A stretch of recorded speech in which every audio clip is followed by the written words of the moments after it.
Faktor-faktor genetik memang separuh ayah separuh ibu, tapi juga faktor yang non genetik itu kan bisa juga karena faktor sosial, karena faktor pendidikan, karena faktor pola di keluarga bagaimana itu pengaruh juga ya. Tapi minimal dia sudah diberi hak untuk bicara.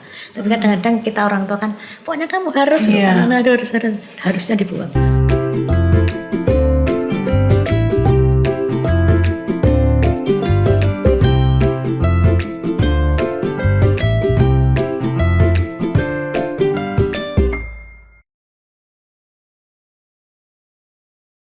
Hai, halo pendengar dan pemirsa RRI Semarang dimanapun Anda bisa melihat siaran kami. Saya Intan Wijaya, kali ini saya nggak sendirian lagi karena ada beberapa narasumber yang akan hadir untuk menemani Anda di podcast RRI Semarang. Obrolan apa sih yang bakalan kita bahas hari ini? Hashtag nggak diajarin di sekolah. Kali ini akan kita angkat satu tema yang menarik yang mungkin Anda juga sudah mengalami atau mungkin juga pendengar ada juga yang memiliki putra dan putri yang bervariasi di rumah, salah satunya perempuan. Apa sih obrolannya? Hashtag nggak diajarin di sekolah. Kita bakalan ngobrolin tentang haid pendengar dan pemirsa. Sudah hadir kali ini di podcast RRI Semarang yang surprise banget. Saya bisa ngajak beliau-beliau ini hadir di sini, yaitu Dr. Eka Chandra Herlina atau biasa dipanggil dengan Dr. Lilin Eka Chandra, MRep SC SPOG. Selamat pagi Dr. Lilin. Halo, selamat pagi Mbak Intan. Apa kabar? Baik banget. Akhirnya setelah sekian lama pendengar dan pemirsa kita bisa ketemu dengan Dr. Lilin loh ya. Saya terutama karena udah puluhan tahun ya. Udah lama banget gak ketemu. Iya, dan tambah seger, sehat. Makasih. Alhamdulillah saya bisa dikasih umur untuk bisa ketemu dengan beliau. Dan salah satu narasumber hebat kita pagi ini yang sudah hadir di podcast RRI Semarang adalah Dr. Anda Probowati Condronegoro, MSc Psikolog. Selamat pagi. Pagi Mbak Intan. Ibu Probo atau kita biasa sebut Mami Probo. Anaknya banyak. Anaknya banyak. Apa kabar? Sehat selalu. Salam sehat selalu ya. Dan alhamdulillah juga setelah sekian lama pendengar dan pemirsa, saya nggak ketemu dengan beliau berdua ini, masih dikasih kesempatan untuk bisa ketemu dengan beliau-beliau ini. Hashtag gak diajarin di sekolah, kali ini ngobrolin tentang haid. Nah, seru banget ya, karena saya punya anak gadis. Umur berapa? Baru 2 tahun. Tapi Bu Lilin, jadi ceritanya saya punya pengalaman pribadi ya. Mami saya dulu tidak pernah mengajarkan, bahkan memberikan informasi seputar haid. Jadi nih pendengar dan pemirsa, jangan ditiru ya mami saya. Kalau saya lihat mami saya lagi masang pembalut, mami itu buat apa? Katanya biar empuk. Kan surprise, wah enak banget ya kok celana dalam dikasih pembalut gitu loh. Nah, hal yang dilakukan orang tua sebenarnya adalah mengedukasi anak kan. Nah, kalau haid menurut Dr. Lilin itu apa sih supaya pendengar dan pemirsa bisa paham dan bisa membantu menjelaskan ke anak gadis mereka? Silakan. Jadi kalau secara fisiologis ya, jadi haid itu kan sebenarnya kita mesti harus tahu juga apa sebenarnya itu. Mungkin ibu-ibunya juga harus tahu. Jadi haid itu adalah proses yang normal karena peluruhan dari dinding rahim bagian dalam. Jadi karena tidak ada kehamilan, jadi tidak ada pembuahan, itu kemudian nanti setelah masa subur, karena tidak dibuahi 2 minggu kemudian, rahim itu akan, lapisan dalam rahimnya akan luruh. Gitu. Jadi memang kenapa kok dia luruh? Karena memang dinding rahim bagian dalam itu disiapkan setiap bulan untuk menerima kehamilan. Jadi tubuh itu udah istimewa sekali, disiapkan untuk hamil. Tetapi kalau tidak ada kehamilan, 2 minggu kemudian setelah masa subur dia akan luruh. Nah, luruhnya dinding rahim bagian dalam itu yang kita sebut sebagai menstruasi. Oke, biasanya dialami untuk usia berapa sih kalau di Indonesia kira-kira? Jadi memang menstruasi itu kalau saya tanya nenek saya, kemudian ibu saya, kemudian saya dan anak saya, itu majunya cukup banyak sebenarnya.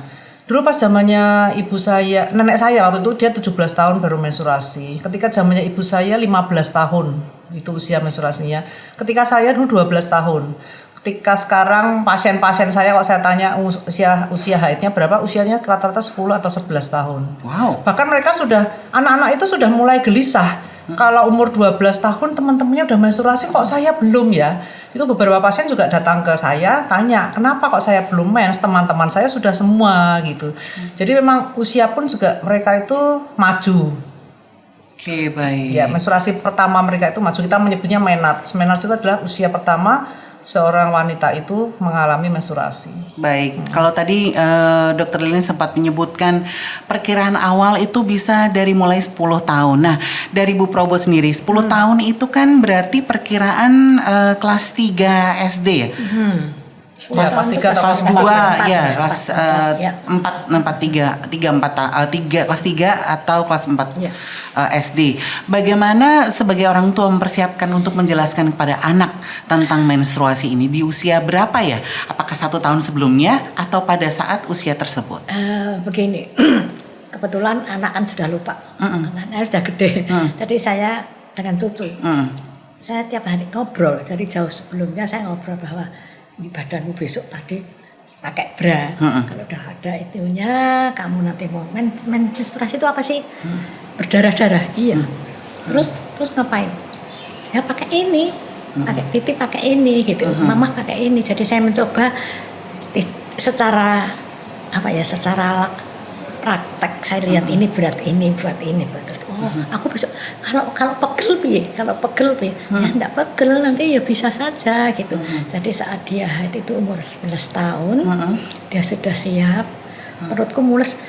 Ini jangan-jangan, jadi dia selalu mencoba melihat celananya. Ini jangan-jangan gitu. Oh, belum. Jadi terus waktu dia sudah aku sudah sudah keluar. Berarti harus apa? Jaga lo ya. Kenapa? Nggak boleh dipegang-pegang, nggak boleh gitu. Ya, jadi saya mencoba dari awal tuh bahwa kita terbuka dari awal, sehingga bukan duduk terus diceritani gitu, enggak, tapi itu pakai apa sih? Mama itu pakai apa sih? Gitu. Jadi secara alamiah, karena kadang-kadang anak kalau diberitahu kan nggak ngerungok gitu. Tapi kalau kita lihat saben hari ritualnya seperti itu, berapa hari ya 28 hari kan, betul ya Iya, siklusnya 28 hari. Aku 28. Tapi ya gitu, aku kok belum, kamu stres ya?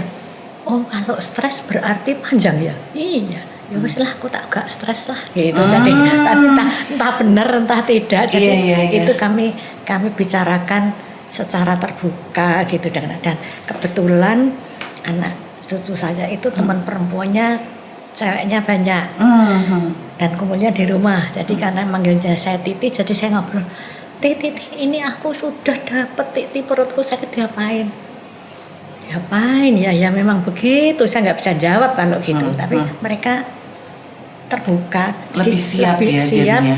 Edukasi antara kawan dan kawan. Oke, jadi Bu Probo menempatkan diri sebagai kawan mereka ya. Iya, dan cucu saya menceritakan apa yang didapat dari saya untuk mereka, sehingga mereka tahu, jangan dekat, lagi mens, nanti bocor apa enggak. Jadi itu membuat mereka bukan sesuatu yang wow, tapi ya gitu. Yang harus mereka terima sebagai seorang perempuan sudah beranjak dewasa gitu ya. Sudah. Nah, tapi kadang-kadang ada pertanyaan, Dokter Lilin. Iya. Kalau mens itu berarti boleh pacaran? Mens boleh pacaran enggak? Boleh pacaran enggak? Boleh dekat dengan cowok enggak? Gitu. Loh, memang kenapa? Loh, katanya kalau mens itu kan harus hati-hati. Dipegang-pegang itu hamil adalah. Wah, aduh kita jawabnya. Jadi itu yang jadi diskusi itu sambil jalan aja. Karena pada dasarnya anak kecil, anak remaja awal itu nggak mau dituturi ya. Iya, diguruin gitu ya. Mau, jadi ngobrol aja sambil santai kayak sama teman-temannya ya. Oke. Puji Tuhan sih aware sih ya. Dan berhasil ya, mereka nggak shock gitu. Enggak. Baik Bu Lilin, tadi Ibu menceritakan bahwa dari nenek usia 17 tahun menstruasinya, kemudian dari Bu Lilin 15 tahun dan Bu Lilin 12 tahun. Nah, itu majunya cukup lumayan ya, sekitar 1 sampai 2 tahun. Nah, apakah memang seperti itu terjadinya menstruasi pada kebanyakan perempuan, atau bahkan mungkin pernah saya dengar biasanya kalau ibunya umurnya segini, anaknya segitu. Biasanya kalau ibunya sakit perutnya, anaknya juga sakit. Nah, apakah ada keturunan yang bisa memastikan itu semua atau tiap orang beda-beda? Ya, tiap orang bisa beda-beda. Kenapa? Karena anak itu kan produknya dari bapak dan ibunya. Iya. Ya. Jadi tidak selalu semua ikut ibunya. Mungkin ikut tantenya yang dari bapaknya. Gitu. Bisa juga, ya kan 50-50 mereka. Betul-betul kromosomnya itu separuh ayah, separuh ibu. Jadi nggak selalu. Nggak selalu, tapi kadang-kadang memang banyak yang ikut ibunya, tapi tadi tetap ada faktor dari garis keturunan ayahnya, ya. Lebih banyak dari ayahnya atau ibunya nih, Dok? Sebenarnya lebih banyak dari ibunya juga, karena psikis itu juga mempengaruhi apa yang dia lihat dari ibunya, Ya, apa yang dia rasakan dari betul. ibunya itu akan menurun juga ke anak perempuannya secara langsung. Jadi lebih banyak memang yang faktor-faktor genetik memang separuh ayah separuh ibu, tapi juga faktor yang non genetik itu kan bisa juga karena faktor sosial, karena faktor pendidikan, karena faktor pola di keluarga bagaimana itu pengaruh juga, ya. Kalau misalnya sudah lebih dari umur berapa sih yang harus diwaspadai bahwa aduh ini harus diperiksakan ke dokter nih? Ya, jadi kalau menurut literatur usia menstruasi atau menstruasi yang pertama untuk anak-anak saat ini adalah sekitar umur 10 sampai 15 tahun. Jadi kalau dia masih range umur sekian nggak perlu khawatir dulu, ya. Biasanya kan mereka itu juga nanti akan kita periksa perkembangan seksual sekundernya bagaimana. Jadi pada saat-saat menjelang akhir balik atau menarche itu kan mulai akan tumbuh tanda-tanda alat kelamin sekunder. Jadi payudaranya mulai membesar, kemudian panggulnya mulai melebar, muncul bulu-bulu halus di ketiak, di kemaluan. Itu adalah tanda-tanda yang mendahului adanya menstruasi. Jadi biasanya kalau ke dokter ada kekhawatiran, salah satunya dokter akan melihat apakah tanda-tanda kelamin sekundernya sudah tumbuh atau belum. Jadi kalau misalnya sudah tumbuh kita nggak perlu terlalu khawatir, katakan aja kita tunggu aja Bu, mungkin 1-2 tahun akan menstruasi gitu, ya. Soalnya kadang-kadang nih ya Bu Probo dan juga Bu Lilin, biasanya teman itu memang jadi racun ya, dengan tanda kutip ya pendengar dan pemirsa. Loh kok kamu belum? Saya udah loh gitu. Bagaimana ini untuk menghadapi hal-hal yang bikin cemas seorang anak gadis kalau misalnya belum menstruasi nih Bu Probo? Ya, kalau yang saya lihat sementara ini sih, saya belum menemukan yang wow sekali. Hanya kok aku belum sabar, maaf ya, payudaramu udah gede belum? Kok belum? Ya nanti aja, itu cucu saya bilang, oh gitu penjelasan saya. Ya mungkin benar, saya cuma dengerin aja dari jauh gitu. Jadi mereka merasa kalau belum tadi tanda-tanda sekundernya belum gede banget, atau tanda-tanda sekundernya sudah gede tapi kan belum kenapa gitu. Ya mereka diskusi, kemudian kalau mereka buntu baru saya aku cerita apa gitu. Ini belum, ya enggak apa-apa, belum saatnya. Hanya kalau mungkin Dokter Lilin kalau sakit menstruasi itu, saya kok lebih berpikir pada lingkungan ya. Kalau lihat ibunya kalau mau sakit itu mesti anak akan ada mindset yang jadi ada rasa ketakutan ke anak-anak bahwa nanti aku sakit, nanti aku tidak bisa masuk sekolah gitu. Jadi itu yang menjadi pertanyaan anak-anak. Kalau masalah genetik saya tidak tahu, tapi sementara ini yang saya lihat adalah pengaruh ibu. Makanya saya kadang-kadang sama ibu-ibu, kalau ada apa-apa jangan terlihat di depan anak. Jangan di depan anak lebih, karena jadi menstruasi kan sesuatu yang alamiah, yang harus dapat. Tapi kalau nanti kesakitan aku nggak bisa sekolah, itu kan menjadi sesuatu yang tidak oke gitu. Saya mencoba ngobrol dengan, ya kan biasa jemput sekolah, ngobrol sama mak gitu, cerita seperti itu kayaknya lebih masuk daripada seminar tentang itu kan nggak ngobrol dari mulut ke mulut itu lebih enak. Dan biasanya memang lebih masuk. Iya, dan tidak menggurui. Iya betul. Baik baik pendengar dan pemirsa podcast RRI Semarang dimanapun Anda bisa mendengar siaran kami, nanti kita akan kembali lagi di acara kami yang satu ini nggak diajarin di sekolah. Wih, keren banget nih. Katanya ada obat herbal bisa mencegah sakit gigi seumur hidup. Ada hoax tuh. Widih. ini juga keren nih. Ada sumber energi baru PLTH, pembangkit listrik tenaga hampa. Iya, itu juga hoax kali.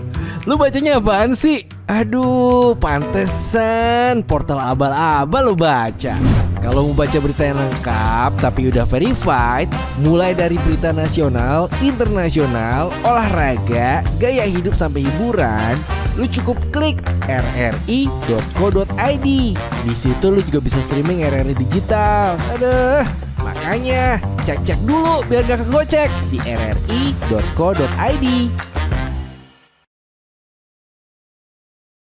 Pendengar dan pemirsa podcast RRI Semarang dimanapun Anda bisa melihat dan mendengar siaran kami.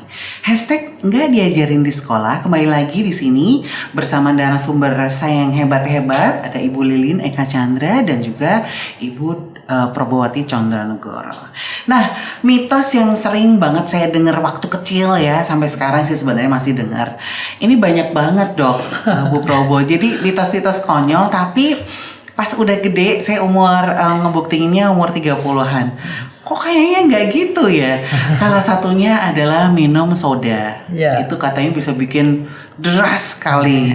Terus nggak boleh pada saat menstruasi itu kita keramas. Nanti berhenti loh, belum selesai udah berhenti ya kan. Kemudian apalagi ya, nggak boleh potong kuku. Nanti pengaruhnya juga. Jadi sebenarnya berhenti atau enggaknya itu apakah tergantung keramas, minum soda, sama potong kuku sih dok? Monggo silakan. Ya jadi sebenarnya kalau saya mungkin banyak menceritakan mengenai medis atau secara fisiologisnya gimana. Nanti Bu Probo mungkin yang itu. Jadi sebenarnya nggak ada pengaruhnya dari mitos-mitos yang banyak beredar sekarang. Misalnya keramas, minum es. Iya, minum es. Minum es itu jadi macet tuh mensnya. Minum soda jadi banjir. Jadi sebenarnya itu adalah, kalau dari segi medis itu sebenarnya tidak benar. Karena wanita itu memang seperti lama menstruasi, itu normal antara 3 sampai 7 hari itu normal ya. Dengan volume menstruasi itu satu periode menstruasi, jadi tidak setiap harinya, satu periode itu sekitar 30 sampai 80 cc jumlah volume darah yang keluar ya. Jadi itu memang sudah patokannya seperti itu. Ganti pembalut mungkin 3-4 kali sehari itu masih hal yang wajar. Jadi hal-hal di luar itu, jadi seperti kebiasaan yang lain seperti tadi minum es, minum soda dan lain-lain itu nggak berpengaruh sebenarnya dengan pola atau kejadian menstruasi yang terjadi gitu. Gimana nih? Ada nggak mitos yang Ibu pernah dengar Ibu Probo nih? Ya seperti tadi didengar, tapi kayaknya kok anak-anak sekarang karena sudah ada media sosial ya. Jadi dia ada sih yang terpengaruh, tapi banyak juga jorok dong kalau nggak boleh keramas. Sudah keramas saja berhenti, nanti kan keluar lagi dari mana? Satu minggu loh. Iya, padahal anak gadis sekarang rambutnya panjang, gerak-geraknya nggak mau, kayaknya mereka AB juga dan nggak masalah lah ya. Tapi kalau minum es mungkin masih ada. Nanti kalau macet, memangnya esnya sampai perut? Enggak juga ya Ti. Berarti enggak apa-apa menminum aja. Tapi jangan sablok loh. Satu kalau gizi. Jadi saya mencoba mematahkan dengan cara yang, karena kebetulan ini corong buat teman-temannya sehingga bisa jalan lah. Karena kadang-kadang kita berpacu dengan medsos. Medsos kan ceritanya panjang lebar kali tinggi kan. Nah kita yang harus masukkan mana yang kira-kira benar. Memang jadi mak-mak sekarang ini ribet. Harus bisa menyampaikan informasi yang tidak menggurui. Semakin anak ini semakin digurui, semakin tidak mau. Kayak ada tembok gitu ya. Karena otak manusia kan tidak bisa menerima kata tidak. Jangan main air, main air dia. Iya kan? Intan jangan dolan saja. Tahu aja ya. Dari dulu suka dolan itu. Semakin nggak boleh semakin coba. Baik, nah sebagai anak gadis yang pertama nih ya, kadang-kadang kita masih suka, apalagi tadi di usia 10 tahunan, kita menghadapi namanya menstruasi. Mungkin ada kata tidak siap atau belum siap dari adik-adik tersebut gitu. Nah Bu Lilin, tanda-tanda apa sih yang harus diwaspadain sama kita? Oh kayaknya aku mau mens nih sekitar 1-2 hari. Ada nggak tanda-tanda khusus yang harus mereka tuh aware? Jadi mereka bisa persiapan untuk anak-anak usia awal-awal menstruasi supaya mereka lebih siap. Oke, jadi biasanya beberapa tanda memang yang muncul ya. Kadang-kadang pada saat menjelang menstruasi itu kadang-kadang anak itu moodnya jadi udah nggak begitu stabil kayak biasanya. Mungkin yang mudah tersinggung, mudah marah itu muncul memang kadang-kadang. Tidak pada semua wanita, tapi beberapa memang muncul ya. Kemudian kalau udah mulai gampang tersinggung ya mungkin kita udah mulai tahu mungkin sebentar lagi mau menstruasi. Kemudian mulai muncul karena ketika mereka sudah mulai akil balik itu wajahnya lebih banyak kelenjar minyak di wajah yang lebih aktif, jadi jerawatnya mulai muncul juga gitu. Terus kadang-kadang beberapa juga ada yang didahului dengan ada yang mungkin kok ada diare ya, ini ada apa ini diare yang normal? Oh iya, diare yang normal apa enggak ini ya?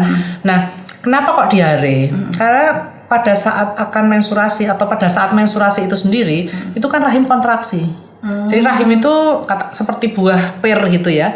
Ketika dia berisi darah di dalamnya dan udah maksimal kan dia akan memeras supaya darahnya itu keluar. Nah itu yang muncul namanya kontraksi atau kram perut itu sudah mulai muncul. Nah kram itu karena otot rahim dan otot usus itu susunannya hampir sama sehingga ada reaksi yang muncul bersamaan. Rahimnya kontraksi, ototnya juga ikut meningkat peristaltik, artinya gerakan ususnya itu meningkat. Nah beberapa wanita jadi mudah BAB atau diare ya, asalkan tidak berlebihan kan nggak perlu khawatir juga. Itu yang terjadi dan kontraksi itulah yang menyebabkan beberapa wanita mengalami kram perut atau sakit perut pada saat menstruasi ataupun menjelang menstruasi. Itu sebenarnya karena kontraksi sebenarnya. Ya. Tapi masih dalam taraf aman ya dok ya? Aman asalkan tidak mengganggu. Jadi misalnya ada beberapa wanita yang nyerinya memang benar-benar nyeri hebat. Sampai mungkin perlu tambahan obat misalnya, atau bahkan kalau yang hebat lagi sampai harus ke rumah sakit untuk mendapatkan pengurang nyeri itu ada juga. Kalau memang ada, jadi nyeri yang berbahaya itu yang kayak apa sih? Yang masih ditolerir. Apabila nyeri itu masih bisa seorang anak itu pergi sekolah, masih bisa kalau wanita bekerja ya pergi bekerja tanpa harus izin atau cuti, itu masih dianggap nyeri yang normal. Dan kalaupun perlu obat-obatan untuk mengurangi nyeri mungkin hanya perlu dengan analgetik ringan aja seperti paracetamol itu ya.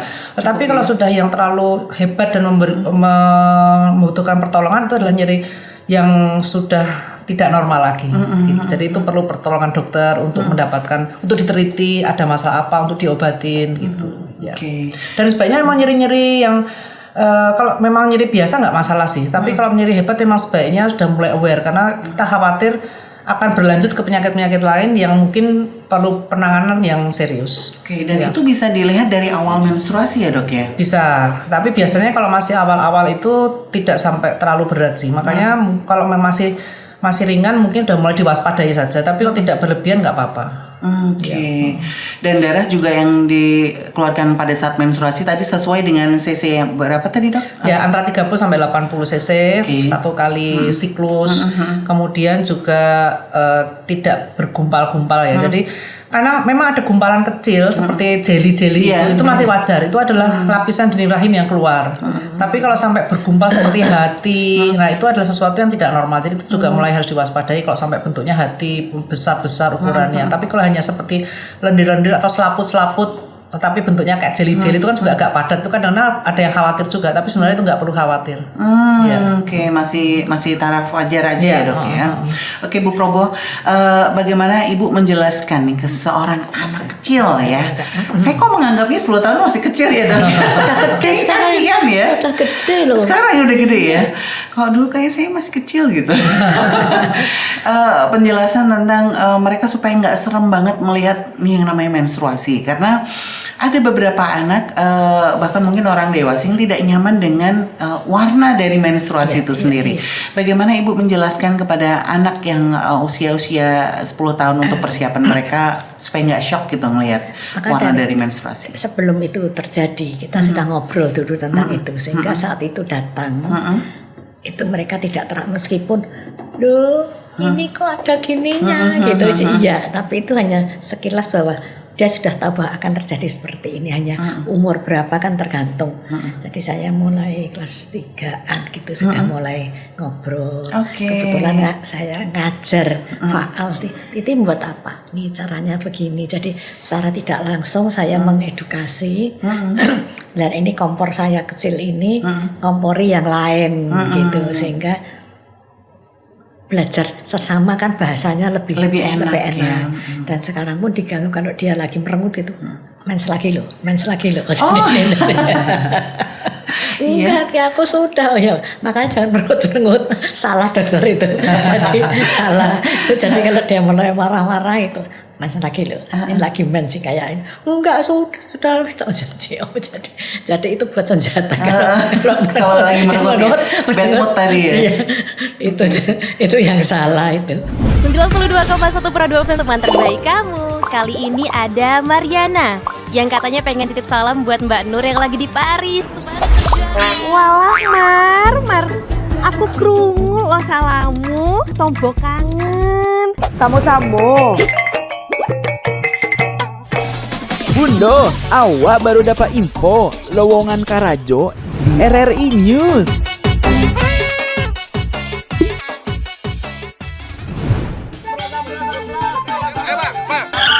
Nyanyi lagu apa kita, Pace? RRI digital saja toh.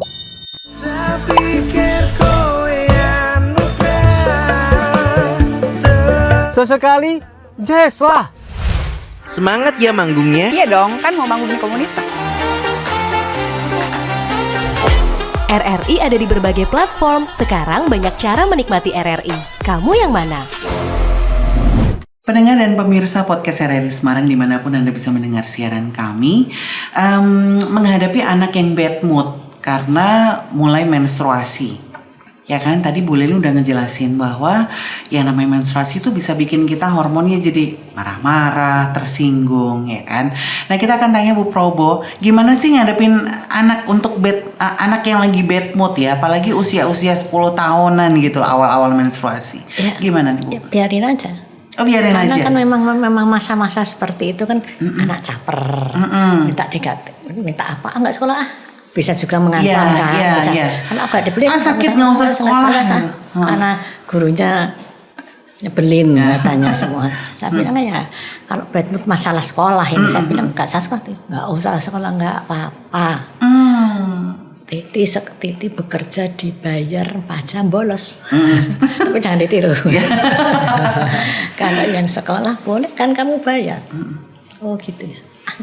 Nanti kalau tugasnya banyak berangkat ya. Jadi tolong kalau ada jangan memakai kalimat tidak ke anak-anak karena tidak itu seperti disuruh, karena otak manusia kan tidak bisa menerima kata jangan. Jangan main air tambah. Jangan pelayon tambah. Tapi kan misalnya ada kejadian bad mood kita alihkan. Kalau mungkin di sekolah hari ini nih mungkin pembagian kue. Kalau sekolah nanti aku mau pulang sekolah sama temanmu mau beli kue. Loh aku nggak sekolah lah piye?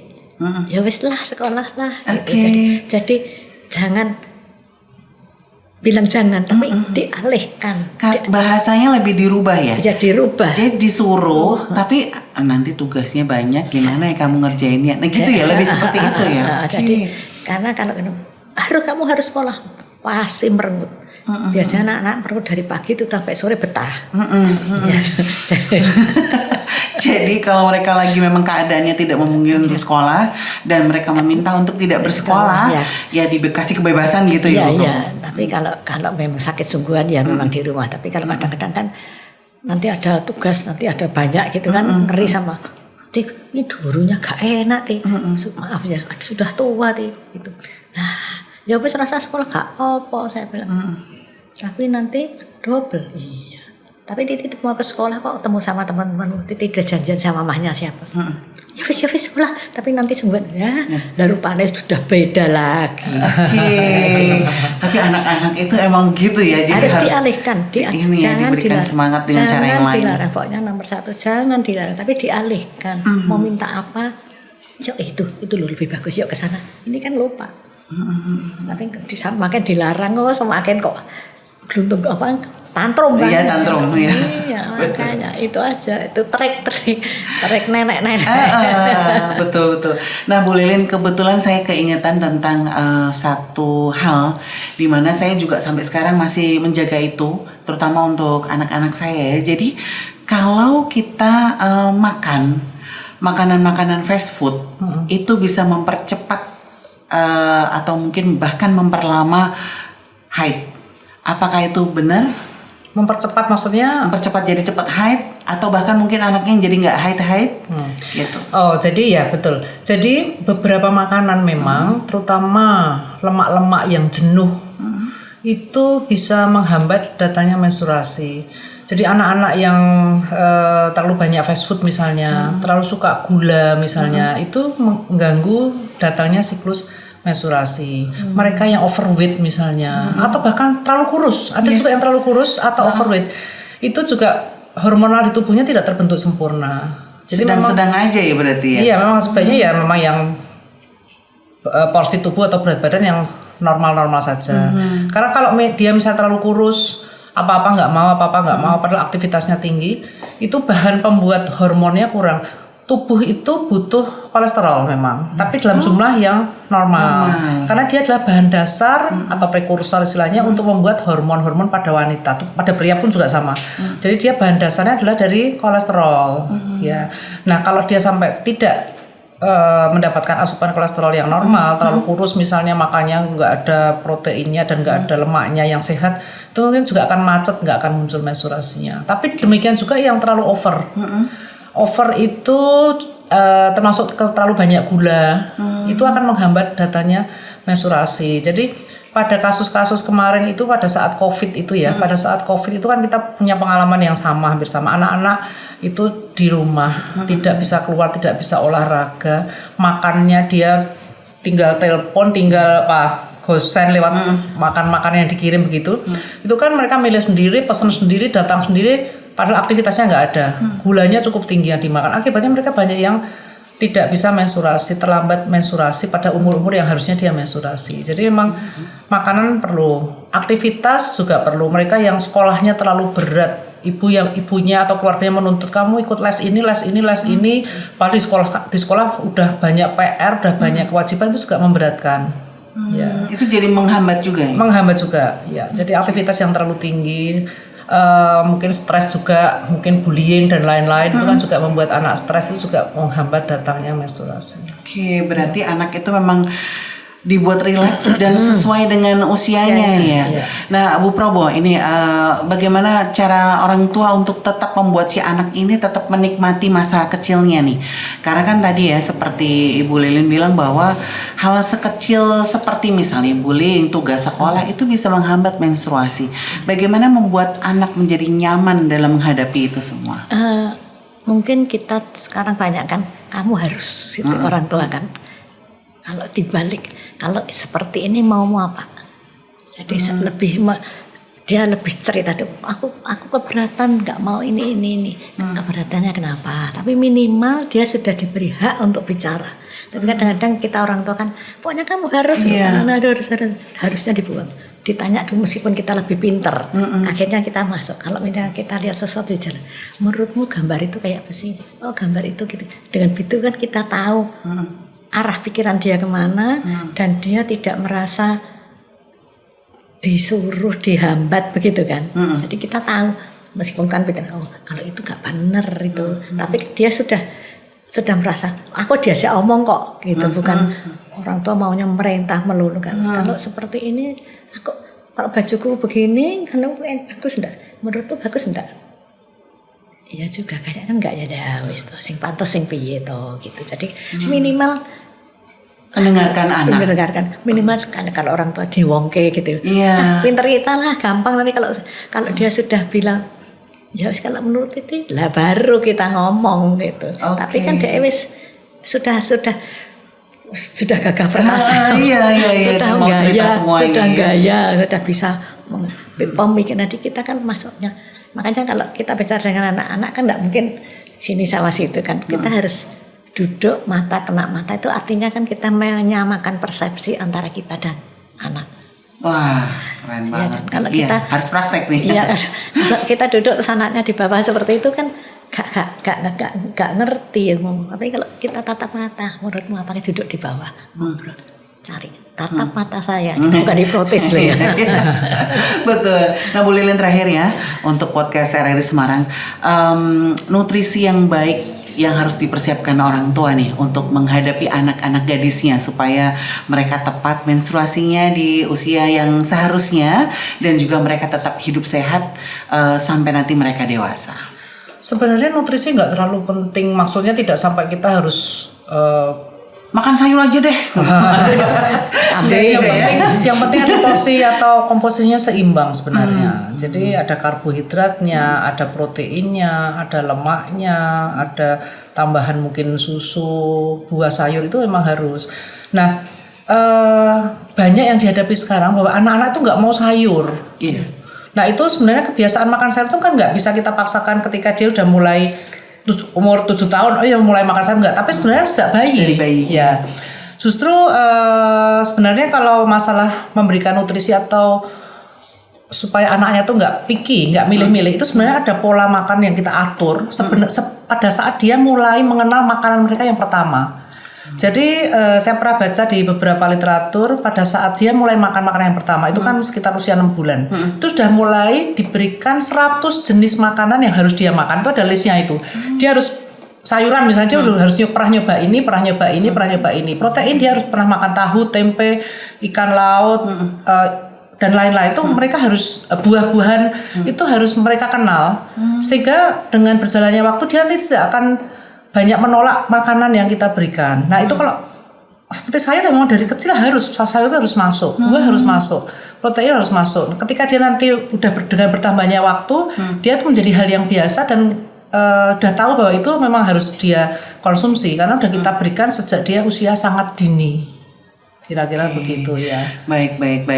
Bagaimanapun caranya ya, pada saat 6 bulan itu entah di blender, entah mungkin dibuat apapun yang penting anak itu mengenal 100 jenis tadi yang makanan. pertama ya, dia harus mengenal dia. Ya, sehingga dia tidak terlalu menolak ketika dia akan mendapatkan makanan tertentu itu. Jadi karena dia biasa makanan yang beraneka ragam.